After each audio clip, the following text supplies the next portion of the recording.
Good morning, everyone, and welcome to my channel. Today, we are going to read chapter number 14, that is Annual Action Plan and Citizen Clients Charter. That's really very important, बहुत important chapter है. ठीक है, तो इसको अब just हम कर लेते हैं अभी के अभी. क्या बोलते हैं? सबसे पहले बोलते हैं एनुअल एक्शन प्लान. हमारा जो पूरा जो एनुअल एक्शन प्लान है वो क्या है उसके बारे में हम पढ़ लेते हैं. That is formulation. In order that the programs and projects undertaken by a ministry are implemented in a systematic manner, each of them will formulate an annual action plan in the month of January. सबसे पहले एक second रुकिएगा, थोड़ा सा disturbance हो सकती है. Yes please. बोलता है in order that the programmes and projects undertaken by a ministry. ठीक है, कि जो जो भी प्रोग्राम्स हैं की फॉर्मुलेशन की बात करते हैं कि कोई भी जो प्रोग्राम्स हैं फिर जो भी प्रोजेक्ट्स हैं अंडरटेकन बाय अ मिनिस्ट्री. ठीक है, they are implemented and they are implemented जो है in a systematic manner. Each of them will formulate an action plan. तो सब क्या करना है आपको, मिनिस्ट्री डिपार्टमेंट को क्या करना है, they will formulate a action plan and that too in the month of January. ठीक है, in order that the programs and projects undertaken by a ministry are implemented in a systematic manner. Just because जो उनके जो programmes और project हैं they are implemented in systematic manner. इसके लिए वो क्या करेंगे, एक एनुअल एक्शन प्लान बनाएंगे in the month of January. Action plan will reflect the manner and time frame. तो वो क्या क्या करेगा, दैट विल रिफ्लेक्ट, क्या रिफ्लेक्ट करेगा कि ये किस मैनर में होगा, क्या टाइम फ्रेम में होगा वो action, with month wise breakup target. इसका मंथ वाइज जो है आपको ब्रेकअप भी देना है कि टारगेट हमारा ये अचीव हो जाएगा which in respect of each of the activities to be perform during the ensuing financial year. ठीक है, फिर बोलते हैं अकाउंटेबिलिटी क्या है. On the action will plan will identify the level of accountability. ये अपने आप आइडेंटिफाई करेगा कि इसके लिए जो है कौन कौन से लेवल जो है अकाउंटेबल होंगे, लाइक बोथ डायरेक्ट और सुपरवाइजरी. डायरेक्टली भी मतलब कौन इसको करेगा और इसको सुपरवाइज कौन करेगा. ठीक है, for implementation of each action point. Achievement of action plan target will form an important element of performance. ये अचीवमेंट का एक तरीके से जो है बहुत अचीवमेंट जो है of action target will be form an important element performance appraisal of each employ. ठीक है, achievement of action plan targets will form an important element of performance appraisal of each employ के ऊपर ये depend करेगा.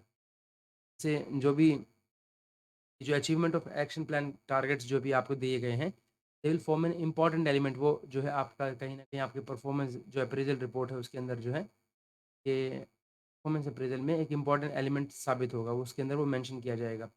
Review कह रहे हैं each officer will review the progress made against action points pertaining to his और charge every week. ये कब करना है आपको, रिव्यू करना है आपको वीक के द्वारा बाय ईच ऑफिसर, जिसको भी जो है जिसका चार्ज दे रखा है. And take appropriate steps for effective and timely implementation of the task assigned. Secretary of the Ministry Department will review the. Secretary क्या करेंगे इसके में, क्या करेंगे, रिव्यू करेंगे the performance of the action plans taken in a monthly और monthly meeting करेंगे with the senior officers. Follow up action to the on the points minuted therein should be promptly.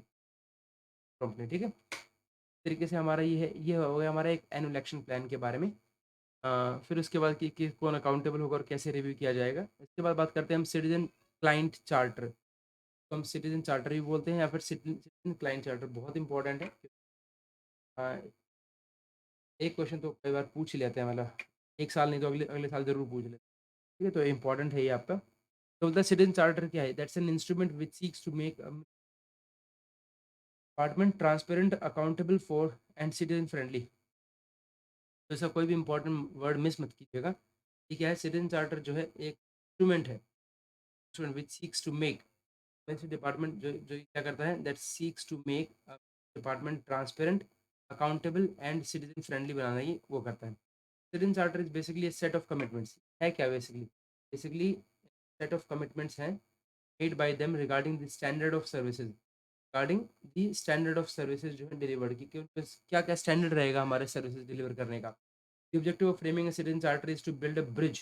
Basically है क्या, that is objective क्या है इसका, objective इसका यही है, that is to build bridge between the citizens and the administration and to streamline administration within.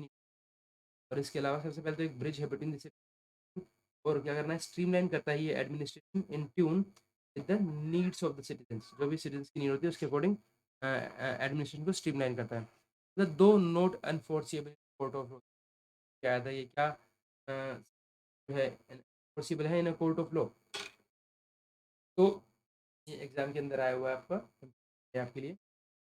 ये court में वो जो है एनफोर्सिबल नहीं है। The charter is intended to empower citizen. इसकी मेन इंटेंशन क्या है? That is intended to empower citizen clients that they can demand commitment, that they can demand committed standards of services, right.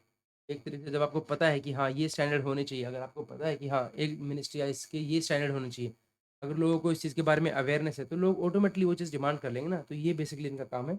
Enforceable नहीं होता court of law में, but yes they can demand committed standard of notice, avail remedies in case of non compliance of service by provider. The basic thrust क्या है आपका, and उसके बाद remedies भी कर सकते हैं, ले सकते हैं वो, ठीक है।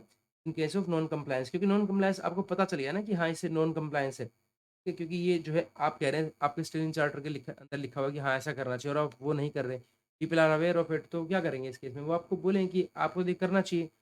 केस में क्या कर सकते हैं, वो सर्विस प्रोवाइडर ऑर्गेनाइजेशन है, उनसे आप रेमेडीज जो है अवेल कर सकते हैं, क्योंकि उसके अंदर सीनियर ऑफिसर्स का भी सब कुछ जो है उसके अंदर दे रखा होता है। The basic thrust of citizen charter client to render public services citizen centric by making them demand driven rather than supply driven, ठीक है। तो डिमांड ड्रिवन हो जानी चाहिए, इसका बेसिक यही है। बेसिक थ्रस्ट क्या है इसका, of the citizen charter client is to render public services citizen centric by making them demand driven. जैसे जैसे जो लोग जिस चीज़ की डिमांड करेंगे वो डिमांड ड्रिवन हो जाए, ठीक है, रादर देन सप्लाई ड्रिवन। जो हम देना चाहते हैं वो नहीं, जो मिनिस्ट्रीज देना चाहते हैं वो नहीं, जो पब्लिक डिमांड कर रही है वो। तो ये बहुत इंपॉर्टेंट पॉइंट है। तो डिमांड ड्रिवन कर देना चाह रहे हैं बेसिक, ठीक है। सिटीजन्स जो हैं they are common public at large, right, comprising of individuals. अब सिटीजन का मतलब क्या है? सिटीजन का मतलब यहाँ पर है, इनका मतलब है और कोई भी कंप्राइजिंग ऑफ इंडिविजुअल्स, इसमें लाइक कंपनीज जैसा ट्रस्ट, एसोसिएशन, यूनियंस एटसेट्रा सब कुछ है। They are not part of government and are generally referred to as external clients, ठीक है। यहाँ एक्सटर्नल क्लाइंट्स बोला जाता है being outside the government machinery. General assumption is that they do not have sufficient knowledge of the government's internal processes. Therefore, the onus is on the service provider to ensure that citizens are well aware of the service standards and services. It can not B, तो therefore जो है onus कहाँ है यहाँ पे, onus किसके ऊपर आता है? Onus is on the service provider to ensure कि जो सिटीजन हैं are well aware of the service standards and from service recipients. It can not be presumed that all the citizens are literate or understand the official language, and it may be necessary to communicate with them in local language also, ठीक है। दोबारा से पढ़ेंगे ये वाला, that citizen जो है they are common public at large comprising of individual, जिसके अंदर कंपनी, ट्रस्ट, एसोसिएशन, यूनियन सब कुछ है। They are not part of the government. हाँ ऑब्वियसली सिटीजन जो है जो इस तरीके से, they are not part of the government and are generally refer to as external clients being outside the government machine. The general assumption is that they do not have sufficient knowledge of the, ऐसा माना जाता है कि जो लोग हैं they do not have sufficient knowledge of the government policies. Therefore, जो onus है इसका सर्विस प्रोवाइडर के ऊपर आता है कि उनको इंश्योर करना है कि सिटीजन जो है they are well aware of the service standards and expected can not be presumed that all the, ये होता है, ये नहीं प्रिज्यूम किया जाता दैट ऑल सिटीजन्स जो है, that all citizen are literate, कि सभी के सभी जो है पढ़े लिखे हैं and they can understand the official language, ठीक है, और they can understand the official language. तो इसीलिए जो है may be necessary to communicate with them in the local language also, तो इसलिए यहाँ पर आपको लोकल लैंग्वेज में भी आपको उनसे कम्युनिकेट करना जो है जरूरी हो जाता है उनसे, ठीक है। The clients are part of the government and are generally referred to as internal clients. Clients are part of the government. तो क्लाइंट्स की मतलब क्या? एक तो एक्सटर्नल क्लाइंट हो गए आपके सिटीजन्स, और ये होता है clients. Clients are part of government and are generally refer to as internal clients being part of government machinery. The general perception is that clients have sufficient knowledge of the government internal process. Therefore, the onus of ensuring that clients who are also part of the government are well aware of the service standards and expectations divided between the service provider and the service recipient. It is presumed that all our clients are literate and communicating with them in the official language also sufficient, ठीक है। यहाँ पर जो clients की बात कर रहे हैं ना, क्लाइंट्स क्यों हैं? They are the part of the government, ठीक है। गवर्नमेंट ऑफिसर हो गया, ठीक है, या ऑफिशियल हो गए, दैट इज अ क्लाइंट, ठीक है। और एक्सटर्नल क्लाइंट क्या हुआ आपका? फिर एक वर्ड दे रखा था आपको एक्सटर्नल क्लाइंट, पहले इसमें दे रखा है आपको, they are known as external clients. Clients कौन है आपके? दे आर सिटीजन, ठीक है। तो क्लाइंट्स जो है कुड बी गवर्नमेंट एजेंसी, देखो नेक्स्ट पैराग्राफ में दे ही दिया है। क्लाइंट्स क्या है आपका? Clients can be your government agency, government employees, awaring the services from other department agency, ठीक है, यहाँ पर है आपका services will exclude administrative control activities reference and opinions provided on policy defined timeline. देखिए क्लाइंट्स जो है would be government agency, government implementing the service department का, आप भी तो बहुत बड़ी डिपार्टमेंट होता है, बहुत बड़ा अपना गवर्नमेंट ऑफ, तो उन लोगों को भी मतलब जो गवर्नमेंट के एम्प्लॉय उन लोगों को भी पता होना चाहिए कि जो गवर्नमेंट ये क्या काम कर रही है या दूसरी मिनिस्ट्री क्या काम कर रही है। तो clients could be government agency and government employees availing the services from other, ठीक है। तो सर्विसेज हियर विल एक्सक्लूड, लेकिन इसके अंदर जो क्लाइंट्स है इसके अंदर सर्विस क्या एक्सक्लूड करेगा, एक्सक्लूड करेगा क्या, जो है यहाँ पर administrative control activity, references opinions to be provided on policy matters which not be disposed of in a prescribed predefined timeline। यहाँ पर will exclude administrative control activities, यहाँ पर जो सर्विसेज जो है इसके अंदर वो एक्सक्लूड करेगा, बहुत इंपॉर्टेंट है दैट सर्विसेज हियर जो है ना exclude administrative control activities, administrative जो है कंट्रोल हो रही हैं, कुछ रेफरेंसेज हैं opinion to be provided on policy related matters cannot be disposed of a predefined timeline, जो है अब उनको क्या करेंगे एक्सक्लूड करेंगे। Clients could be government agency wellness services here will exclude the administrative control activities reference to be provided on policy which cannot be disposed of within a timeline, ठीक है।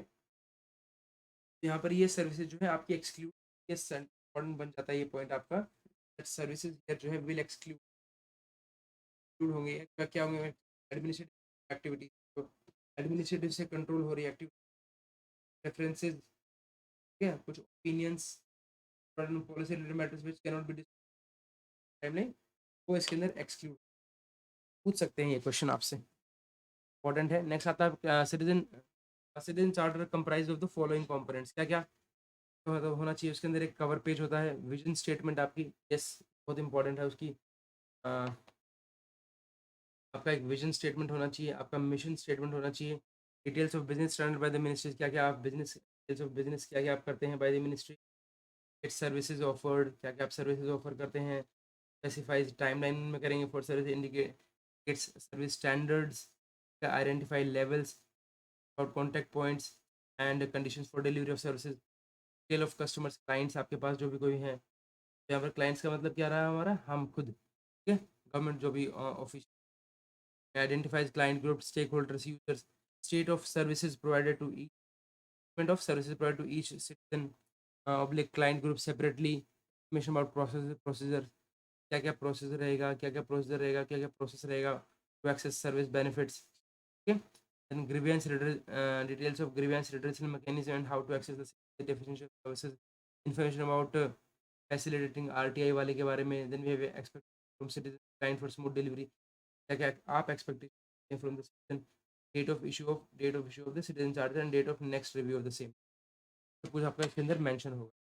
बोलता है each ministry department shall appoint a contact officer on citizen charter, ठीक है, तो जो है हर एक यहाँ पर कोई हर एक मिनिस्ट्री अपॉइंट करेगी, appoint a contact officer charter responsible for formulation and implementation of citizen charter, the contact officer nodal officer will be responsible for various activities in formulation and citizen charter, comprehensive website of citizen charter in the government of India has developed, comprehensive site of citizen charter in government of India developed and launched on to that is government of India charters.nic.in, एक comprehensive site बना दी गई है government of India charter की, issued by various central, they are required to upload their respective updated citizen charter on this and when their citizen charters are, ये भी बहुत अच्छा किया है, एक ही जगह पर आप सारी मिनिस्ट्रीज के बारे में जाके चेक कर सकते हो, ठीक है।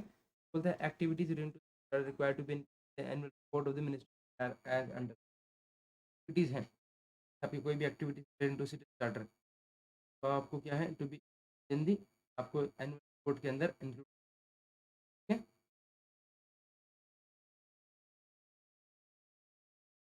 क्या कहता है, बोलता है action taken to formulate the city charter for the end क्या क्या आएगा आपको, एक्शन टेकन फॉर्मुलेट द, क्या क्या आपने एक्शन लिया, ठीक है, एक्शन टेकन बताइए आपने क्या लिया है to formulate charter, department rate subordinate form action taken implement, क्या आपने एक्शन लिया to implement the city charter, details of training programs, workshop help for proper implement, city के लिए आपने क्या एफर्ट्स किया अवेयरनेस के लिए, ठीक है। और details of internal action evaluation and assessment level satisfaction, level of satisfaction check किया, कोई भी इंटरनल एक्शन एवेल्यूशन किया वो बताइए आपका को आपने made in on the base of inter, तो आपको सब कुछ अपनी एनुअल दे देना है, ठीक है। इस बात करते हैं पब्लिक ग्रीवेंसेस रिडर्सल मैकेनिज्म, बहुत इंपॉर्टेंट है कि पब्लिक ग्रीवेंसेस किस तरीके से आपने मैकेनिज्म को आपने किया है, इस बारे में हम बात करते हैं, ठीक है।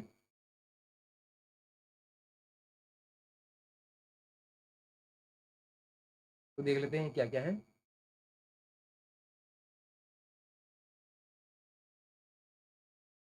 तो the grievances are expressions of resentment, grievances है क्या basically, they are expression of resentment against specific act of omission या कमीशन, ठीक है, that are wrong or perceived as wrong, thus requiring corrective action to be taken, right? In other words, if grievance is received, redress grievance includes complaints by service, complaints against non-delivery of services as expected, but does not include request for service delivery in normal course, right? हाँ वो request for service delivery के लिए तो होगा नहीं, grievance का मतलब ही यही है कि आपका कोई कोई भी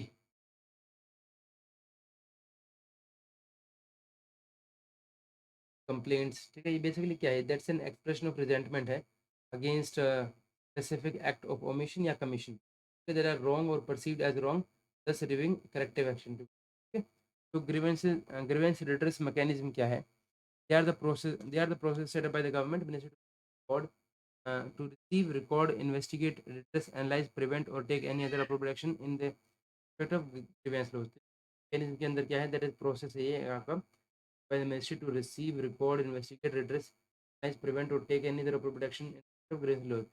ये जो grievance redress mechanism है, then grievance received by them from a public, from the public and clients, oblique service as well as from the any other employee, ठीक है। तब ये क्या है basically, in also include that include grievances received by uh, them from कहाँ कहाँ से, public से आ जाए, कोई भी क्लाइंट से आ जाए, सर्विस से आ जाए, as well as from their own employ, अपना जो अपना एम्प्लॉय है वो भी डाल सकता है।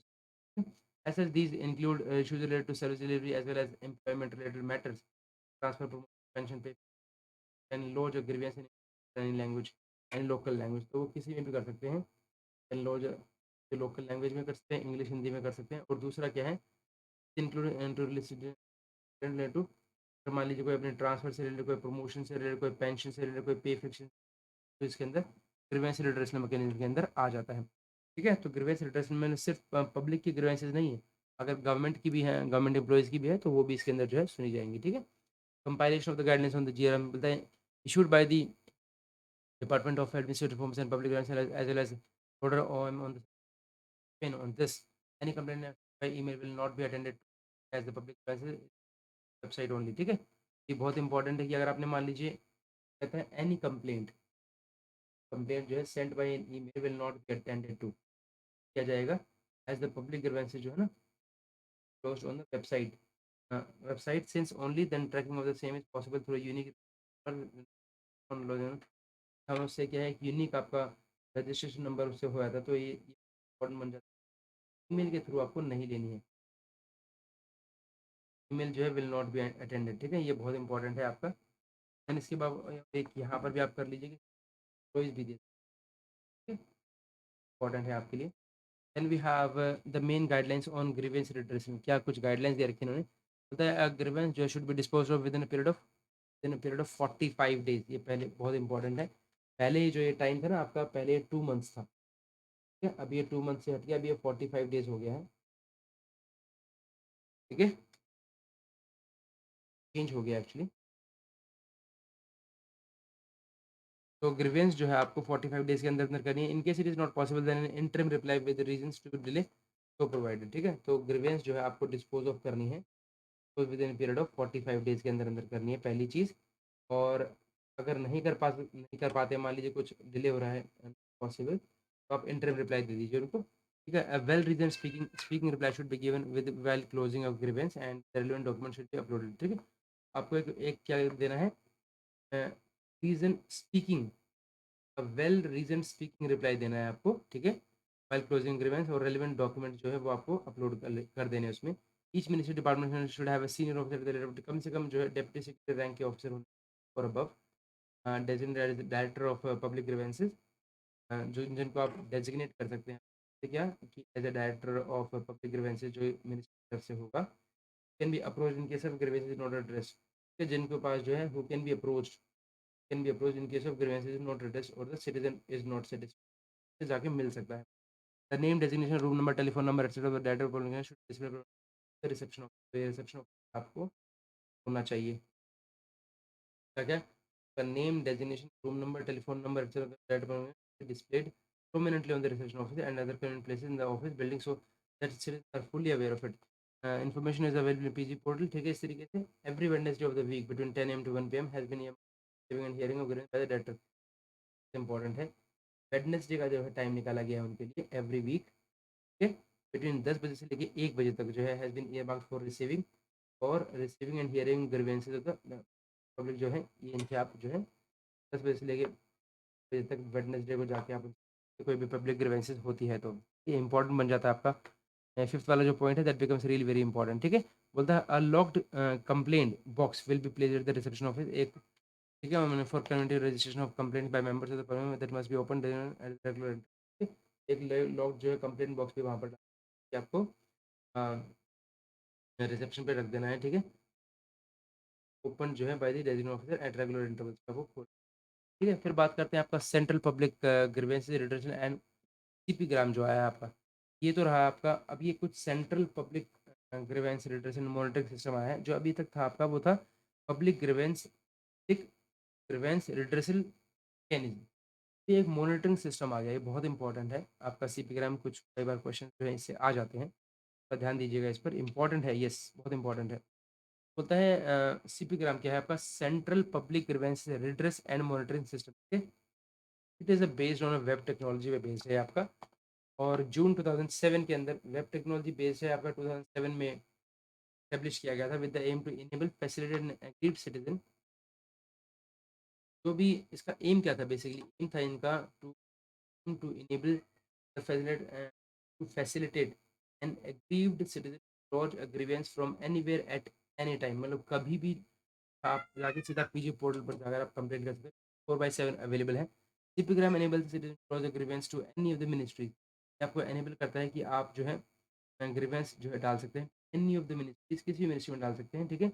और अ स्टेट गवर्नमेंट और टू स्टेट गवर्नमेंट में भी डाल सकते हैं, ठीक है, कोई भी यूटी में भी डाल सकते हैं, ठीक है। Functioning of features of CPGRAM क्या क्या है इनका, तो the PM, the PMO, president secretary, director of public grievances, cabinet secretary, DRPG and pension are integrated through, important है। तो देखो सबको इंटीग्रेट कर दिया कि प्राइम मिनिस्टर ऑफिस को, प्रेसिडेंट सेक्रेटरीट को, डायरेक्टरेट ऑफ पब्लिक ग्रीवेंसेज, ठीक है, then we have cabinet secretariat, KRPG, ठीक है, and then we have pensioners portal. इन सबको दे are integrated, they are integrated through CP, बहुत इंपॉर्टेंट है कि सबको इन्होंने जो पहले क्या था, लोग पीएमओ में रिक्वेस्ट डालते थे, कोई ग्रीवेंस हो तो कोई प्रेसिडेंट सेक्रेटरी डालता था, कोई डायरेक्टरेट ऑफ पब्लिक ग्रीवेंसेज में डालता था, कोई कैबिनेट सेक्रेटरी में डालता था, कोई डीआरपीजी में डालता था, कोई पेंशन पोर्टल में डालता था। इन्होंने क्या कर दिया, इन सबको मिला दिया, मतलब एक एक पोर्टल बना दिया आपका सीपी ग्राम, ठीक है। तो मतलब इन सब में कोई भी आपका वो होता है तो इसमें क्या करता है, आपको आप सीधा यहाँ पर कंप्लेन कर सकते हैं। ये इंटरलिंक करता है क्या, कितने 87 central ministries existing as on date और 36 स्टेट गवर्नमेंट को भी, ठीक है, और इसके अलावा पूरी यूटी गवर्नमेंट को भी, तो सब के सब जो है पूरा ऑल ओवर इंडिया एक तरीके से आप कह सकते हैं। लॉजिंग ग्रीवेंस ऑनलाइन है, यूनिक रजिस्ट्रेशन नंबर आपके पास आएगा, देन ऑनलाइन ट्रैकिंग, आप उसकी ऑनलाइन ट्रैकिंग कर सकते हो क्योंकि आपके पास एक यूनिक रजिस्ट्रेशन नंबर आ गया। गिविंग रिमाइंडर्स और कमेंट्स बाय द सिटीजन, ठीक है, और इसके अलावा जो है आप रिमाइंडर्स भी दे सकते हो और कमेंट्स भी दे सकते हो बाय द सिटीजन, ठीक है। The acknowledgement with the unique registration number of the grievance registered online is sent via email. तो आपका जो यूनिक रजिस्ट्रेशन नंबर है ना, that is sent via email to the email address और by SMS भी आपको आता है on the phone file lodging दी। जैसे आप अपनी ग्रीवेंस लॉज करते हैं तो आपको मेल पर और आपके फ़ोन नंबर पर आ जाएगा। In case the grievance is lodge offline by post, फिर मान लीजिए कोई आपने, अच्छा ऑफलाइन का भी है, अगर आपने कोई लॉज बाय पोस्ट किया, the same is uploaded on the system and is letter, और एक आपको एक एक्नॉलेजमेंट लेटर जो है generated through system which is sent to this sent to the citizen by post. Okay, ये बहुत इंपॉर्टेंट है यार।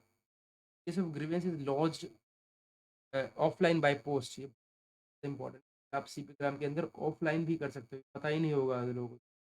बाय पोस्ट भी कर सकते हो, और एक्नॉलेजमेंट जो लेटर है same is uploaded on the CPGRAM, उसको अपलोड किया जाएगा। एंड एक्नॉलेजमेंट लेटर जो है आपको बाय पोस्ट भेज दिया जाएगा। It's really important. The first 5 alphabets of the registration number denote in agreement admin लो।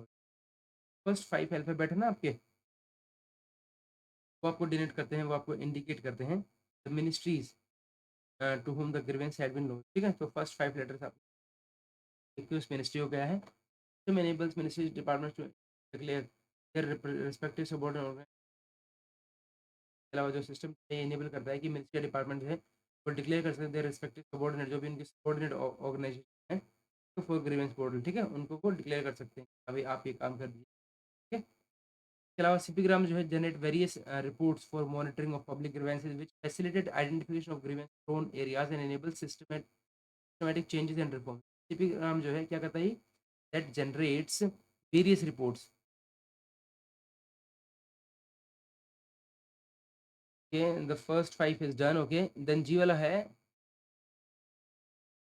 तो नहीं लिखा कहते हैं, so that there is a provision of lodging agreements which will be automatically forward to field level directly। क्या भाई को mark करके हम लिखते हैं,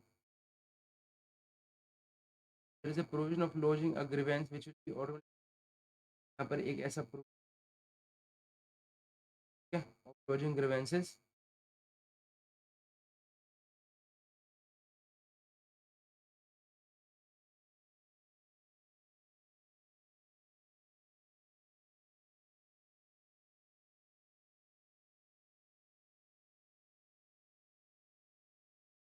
automatically forwarded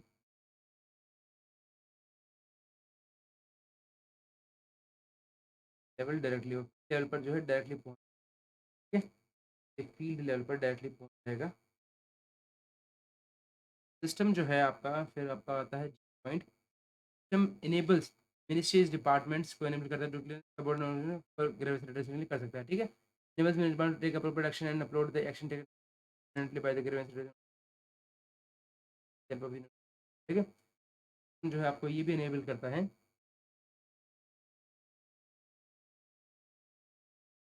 कि आप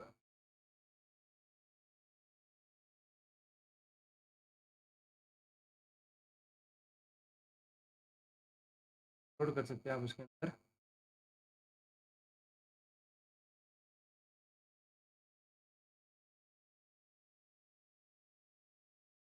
action taken report.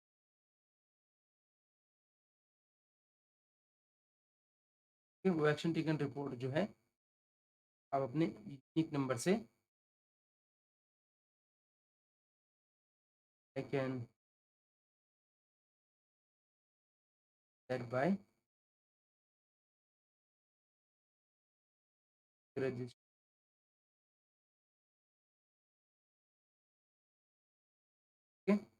Then we have CPGRAM जो है जनरेट करता है various reports for monitoring of which identify prone systematic change systematic.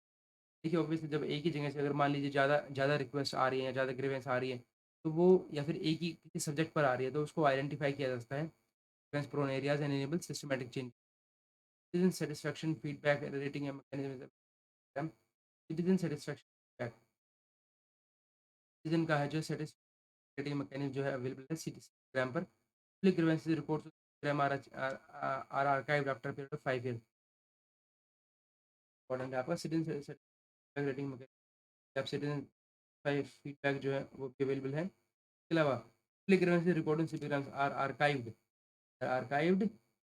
After period of 5 years. Grievance records जो भी आपका रिकॉर्ड है ना 5 ईयर्स आर्काइव कर दिया है। ठीक है, what the issues not to be taken for redress of grievances as under, तो भी सब जुडिस में है केसेस करना है पर्सनल और फैमिली डिस्प्यूट। पहले कर देगी कोई भी आपका पर्सनल या फिर आपका कोई फैमिली डिस्प्यूट नहीं देना है। ठीक है, right to information matters, right आप वहाँ से लीजिए। एनीथिंग दैट इम्पोर्ट्स मतलब territorial integrity of country, friendly relation कोई सजेशंस नहीं देने हैं, ठीक है, सजेशंस नहीं देने हैं आपको, ठीक है, कोई आपको इम्पैक्ट दे टेरिटोरियल इंटीग्रिटी ऐसा कुछ भी काम नहीं करता है, राइट इन्फॉर्मेशन का भी आता है, कोई भी सब्जुडिस मैटर वो भी, any complaint send by not be attended as a public not, ठीक है, any complaint send will not be attended. अभी बात करते हैं the machinery and work relating to grievances and statistics receipt disposal public help form a part of an plan and report of the ministry one बोलता है the machinery and work relating to public grievances and statistics relating to receipt disposal public grievances shall form a part of the annual action plan, ठीक है, जो भी statistics है related to receipt of disposal कितनी होती है वो plan का बात करें, एंड एनुअल एडमिनिस्ट्रेटिव रिपोर्ट थी और आपकी एनुअल, ठीक है, then we have appeal mechanism, आपके अंदर अपील का भी एक ऑप्शन है, हाँ इंपॉर्टेंट है।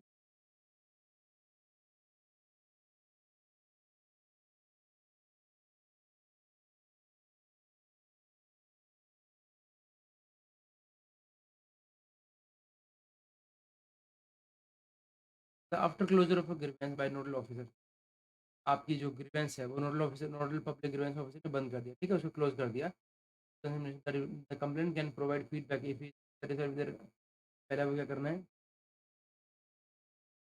कंप्लेनेंट है ना,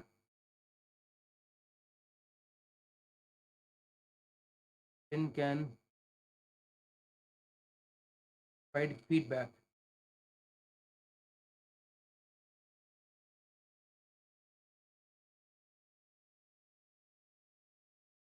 after closing of a grievance, क्या फीडबैक दे सकते हैं वो,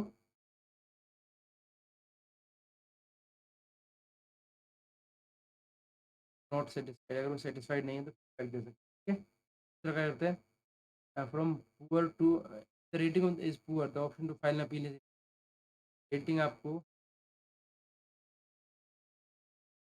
रेटिंग आपने दिया पुअर, कहीं ना कहीं आपको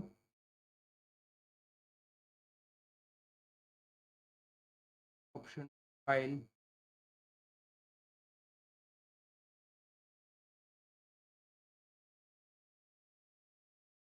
ठीक है,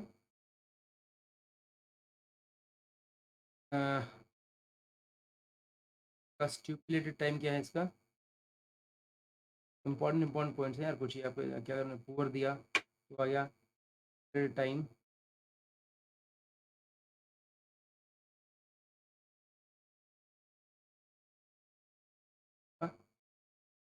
डेज है,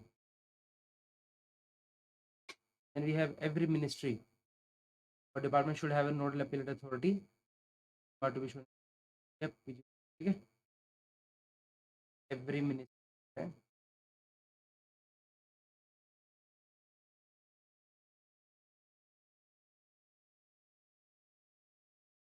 have nodal appellate,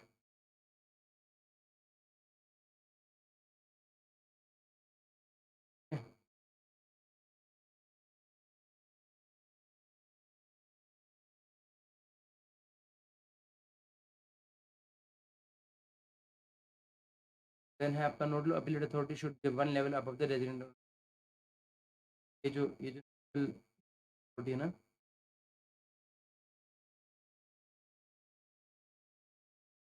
one level of the designated, ये आपका nodal public grievance officer है ना,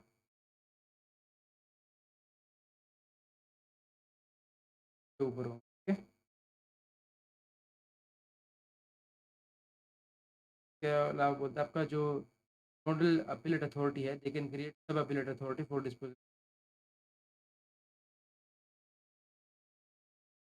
they can create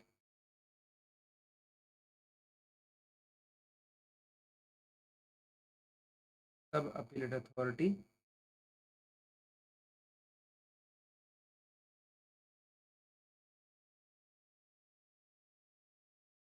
ठीक है, और ये आपका 14.1 में आपको दे रखा है ये किस तरीके से सिटीजन चार्टर बनेगा। सबसे ऊपर आएगा आपका नेशनल एम्बलम, तो ये आपका लोगो है वो, देन सिटीजन चार्टर क्लाइंट पूरा आपका, फिर name of the ministry to which the department belongs, then address with website ID and month and year of issue, right, right. So with this, thank you so much. And before I say this, तो अगर मैं इसको summary कर दूँ तो इसको शायद आपके लिए थोड़ा इजी हो जाएगा। समरी कर देते हैं इसको एक बार, ठीक है? तो देखिए यहाँ पर क्या है आपका एनुअल सिटीजन एक्शन प्लान का क्या है, सबसे पहले दे रखा आपको इन्होंने कि एनुअल एक्शन प्लान क्या होता है।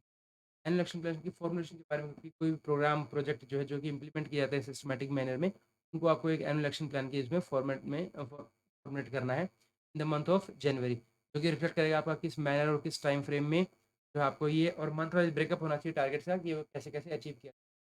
सेकंड आता है अकाउंटेबिलिटी, तो लेवल ऑफ आपको आइडेंटिफाई करना है level of accountability both direct और सुपरवाइजरी दोनों, achievement of this important element of performance appraisal of each employ, ठीक है। आपको इस तरीके से जो है ये जो अचीवमेंट जो होंगे ना, जो भी आपने एक्शन टारगेट जो फिक्स किए हैं, वो जो है एक इंपॉर्टेंट एलिमेंट होगा उनका परफॉर्मेंस अप्रेजल में ऑफ ईच, क्यों कर सकते हैं ईच ऑफिसर जो है ऑफिस चार्ज एवरी वीक, और सेक्रेटरी जो है वो रिव्यू करेंगे monthly meeting with senior officer. Charter की बात करें, एक ऐसा इंस्ट्रूमेंट है that seeks to make transparent accountable and citizen friendly, जो आपको एनवायरनमेंट देना चाहते हैं, ठीक है। इसलिए सेट ऑफ कमिटमेंट्स है regarding the standard of services delivered. Objective इसका to build a bridge between the citizen and the administration, to streamline administration tune with the needs of the citizens, though it is not enforceable on law, but it's intended to empower citizens so that they can demand committed standards of services and avail remedies, ठीक है, non compliance of service providers कुछ भी होता है in case of non compliance. तो basic thrust क्या है, that is to render public citizen service by making them on demand driven हो जाए वो, rather than supply driven. Citizens जो हैं उनको होता है इंडिविजुअल कंपनीज ट्रस्ट एसोसिएशन, जिनको हम एक्सटर्नल क्लाइंट्स ही बोलते हैं, एंड दे डू, हम ऐसा सोचते हैं दे डोंट हैव नॉलेज, तो ओनर सर्विस प्रोवाइडर के पास पड़ता है कि उनको बताया जाए। इट कैन बी प्रिज्यूम्ड कि जो सिटीजन है वो लिटरेट है, सब कुछ उनको पता है ऑफिशियल लैंग्वेज, तो इसलिए लोकल लैंग्वेज में भी हम कम्युनिकेट कर सकते हैं। सिटीजन दे आर सिटीजन, और जो क्लाइंट्स होते हैं, क्लाइंट्स होते हैं government official, they are part of the government. Clients जो बोल रखा है आपने, गवर्नमेंट एजेंसीज हो गया, गवर्नमेंट एम्प्लॉयज हो गया, ठीक है। सर्विस हियर विल एक्सक्लूड, यहाँ पर इंपॉर्टेंट है कि सर्विसेज के अंदर क्या नहीं आएगा, एडमिनिस्ट्रेटिव कंट्रोल एक्टिविटीज, जो एडमिनिस्ट्रेटिव कंट्रोल एक्टिविटीज है, references opinions to be provided on policy related matters, ठीक है, और which can not be dispose of within a predefined timeline, ठीक है, तो वो इसके अंदर एक्सक्लूड होगा। एक सिटीजन चार्टर के अंदर क्या क्या होना चाहिए, आपका vision, mission, details of business transacted, services offered, specific timeline, service standards, contact points, detail of customers, clients, about procedures to be followed, then grievances, redressal mechanism, right to information act, expectations from the citizen, or date of issue of the citizen charter and date of next review of the same. Each ministry क्या करना, they have to appoint a contact officer on citizen charter. Comprehensive website अपनी citizen charter पर दे देनी है अपनी, मतलब comprehensive website बनी हुई है एक सिटीजन चार्टर की, दैट इज goi.charters.nhc.in, ठीक है। Activities related to citizen charter to be publish in the annual report, आपने क्या आपने एक्शन लिया इस पर, action taken to implement the citizen charter, कोई ट्रेनिंग प्रोग्राम किया, कोई पब्लिसिटी कैसे किया, कोई इंटरनल आपने एक्सटर्नल इवैल्यूएशन किया, उसका लेवल ऑफ सेटिस्फैक्शन रहा, revision made in this charter, तरीके से। फिर आता है आपका पब्लिक ग्रीवेंसेस रिडक्शन मैकेनिज्म, ठीक है। तो ये क्या है आपका, grievances are expression of present, क्या बोलते हैं यहाँ पर, पब्लिक ग्रीवेंसेस का रिड्रेसल मैकेनिज्म कभी चेंज एपिग्राफ हो गया है, तो क्या है आपका, ये expression of resentment against act of requiring corrective action, तो कंप्लेंट्स करने के लिए बनाया गया है। these are basically process receive report redress prevent or take any grievance laws। ये जो आपका grievance redress include grievance received by them from the public client service or access from the employees, ठीक है। ये कोई इशू होगा जैसे transfer pension पे सब कुछ दे सकते हैं। A citizen can lodge a grievance in English local language, any complaint जो है सेंड बाय ईमेल जो है वो एंटरटेन जाएगी, क्योंकि वेबसाइट पर करनी है तभी जब आपको एक यूनिक रजिस्ट्रेशन नंबर मिलेगा। इन गाइडलाइंस क्या है इसके लिए, कि जो है ये आपको डिस्पोज ऑफ करनी है 45 डेज, ठीक है।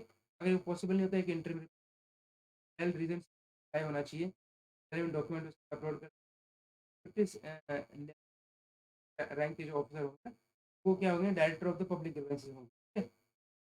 बोल सकते हैं, आपको लगता है का नेम डेजिग्नेशन, आपको रिसेप्शन ऑफिसर एवरी वेडनेसडे जो है जो है रिसीव करेंगे grievances by the director of the public grievances, ठीक है। अब कंप्लेंट लॉग कंप्लेंट बॉक्स भी, ये तो रहा आपका ग्रीवेंस रिड्रेसल मैकेनिज्म। आता है सीपीग्राम। सीपीग्राम इसका थोड़ा सा और अबव है, that is central public grievances redressal and monitoring, ठीक है। ये जो आपका बताया ना वैसे रिड्रेसल मैकेनिज्म, ये आपके मिनिस्ट्रीज में होगा, बट ये जो आपका सीपीग्राम बताया सेंट्रल पब्लिक सिस्टम, ये आपका पूरा एक web technology system all over India चलता है। ये आपका जून 2000 में लॉन्च किया था। Enable and agree to agree launch launch a grievance from anywhere any time 24/7, ठीक है। तो कोई भी आप जो है लॉन्च कर सकते हैं टू एनी मिनिस्ट्री स्टेट, ठीक है। इसके द्वारा इसके अंदर स्पेशली जो है PMO president secretary public grievances, then we have cabinet secretary, DRPG, pension, इन सबको इंटीग्रेट कर दिया थ्रू सीपीग्राम। 87 जो है सेंट्रल और यूटी इनको ये किया।